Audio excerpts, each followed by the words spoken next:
దేవిశ్రీ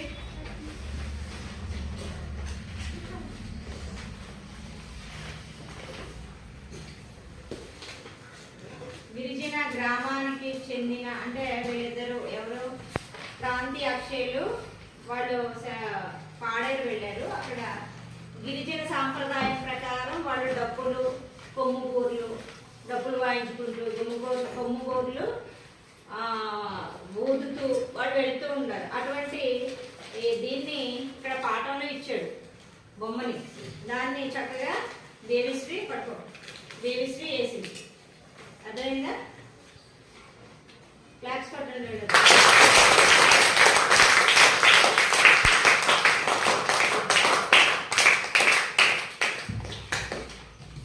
పాడేరు వచ్చారు ఎవరు?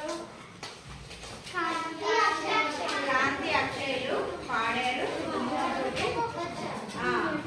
వెళ్ళారు. అక్కడ వాళ్ళ పెదనాన్న ఉద్యోగం చేస్తున్నారు. అక్కడ చేస్తున్నారు. ఇంటికి వెళ్తుంటే వాళ్ళకి ఏం కనిపించాయి?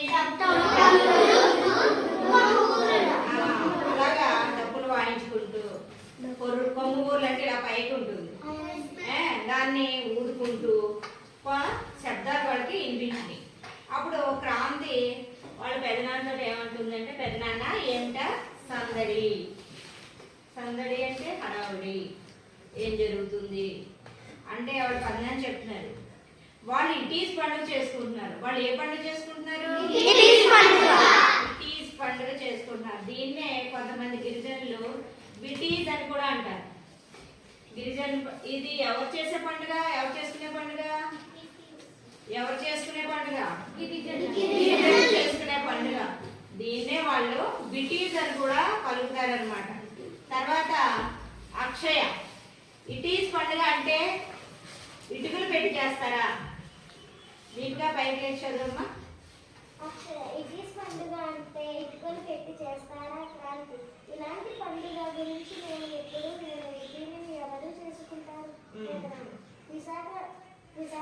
విజయనగరం జిల్లాలోని వాళ్ళు చేసుకుంటారు. ఎప్పుడు చేస్తారు?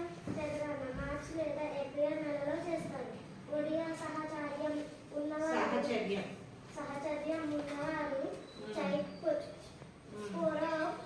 చైత్పదం అని అంటారు. గిరిజనేతరులు అసలు మేము ఇటువంటి పండుగ మేము ఎప్పుడు వినలేదు. మీరు విన్నారా? మీరు వినలేదు, నేను వినలేదు.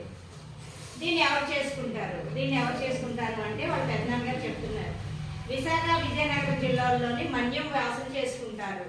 విశాఖ విజయనగరం మన్యం అంటే గిరిజనులు వాళ్ళు చేసుకుంటారండి. ఎప్పుడు చేస్తారు? ఒడియా సాహచర్యం ఉన్నవారు చైత్ పరౌ అని అంటారు. గిరిజనేతరులు ఇటుకల పండుగ అని అంటారు.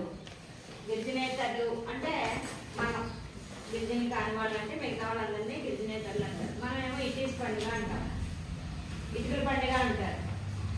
పెద్దనాన్న ఆ పండుగ చేసుకునే వారి దగ్గరికి వెళదామా అంది. అలాగే అన్నారు. ఇటీస్ పండుగ ఎలా చేస్తారు పెద్దనాన్న? ఇటీస్ పండుగ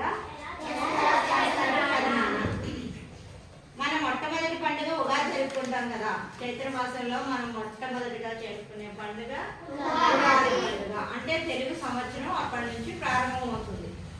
అలాగే వాళ్ళు ఉగాది తర్వాత నవమి మధ్యలో పండుగ చేసుకుంటారు. ఉగాది వెళ్ళాక నవమి మధ్యలో ఈ పండుగ చేసుకుంటారు. వారు కూడా అలాగే 12 నెలలు పేర్లు పెట్టుకుంటారు. మనకి 12 నెలలు ఎలా ఉన్నాయో చైత్రము, వైశాఖము, జ్యేష్ఠము, ఆషాఢము అలాగే 12 నెలల పేర్లు. అలాగే వాళ్ళకు కూడా 12 నెలలకి